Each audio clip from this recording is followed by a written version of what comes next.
Sir Ian Blair, the Metropolitan Police Commissioner, joined a survivor of the bombings in a walk aimed at uniting communities. Jill Hicks lost both her legs in the attacks of July the 7th, 2005. Now walking on prosthetic limbs and crutches, she's nearing the end of a 200-mile journey that began in Leeds nearly a month ago and has visited more than 20 towns and cities around England.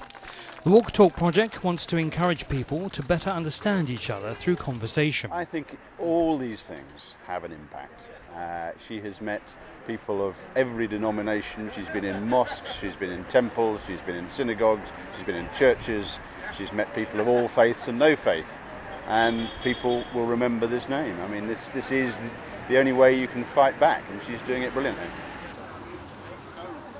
The organisers behind the project hope that those who have joined them along the route will have learned something from those holding different opinions and feel inspired to focus on what diverse communities have in common. It's difficult to go and approach your neighbour or to go and approach somebody that you may have some preconceived ideas about and just say, "Hi, what is it you do," or "Who are you?" So really I'm trying to, I guess, symbolise the difficulty in that, because the most difficult thing I could do, the most challenging thing I could do, is to walk, and indeed to walk that distance. So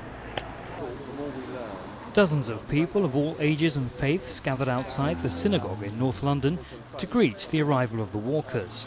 For over an hour, the various groups fulfilled the aim of the project and simply stood around and talked about all manner of subjects.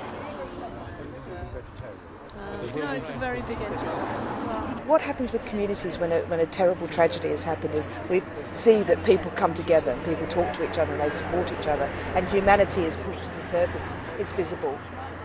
And what we've seen is recreation of that, but without the tragedy at the centre, and that's been amazing. We've had people that have been like mothers, fathers, people that we've never met, that have provided lunch, that have opened up their homes, had us for dinner, but more importantly, that it's not been about us, it's been about them.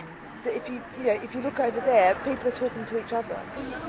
The journey from Leeds to London was the same travelled by the bombers on their way to attack the city 3 years ago. On this occasion, the month-long mission travelled at 10 miles a day, finding areas of mutual understanding in what appeared to be opposing viewpoints. I think all over the country there are people working across ethnic and religious divides. This is one example of it, and it's going to end in Trafalgar Square on Sunday, and I think it's really a fantastic idea, and it's gone all the way from Beeston, where the bombers came from, to London, where the bombs went off, and who could do that better than a survivor? After the short break, the walking conversation continued from a synagogue to another place of worship, a Quaker meeting house.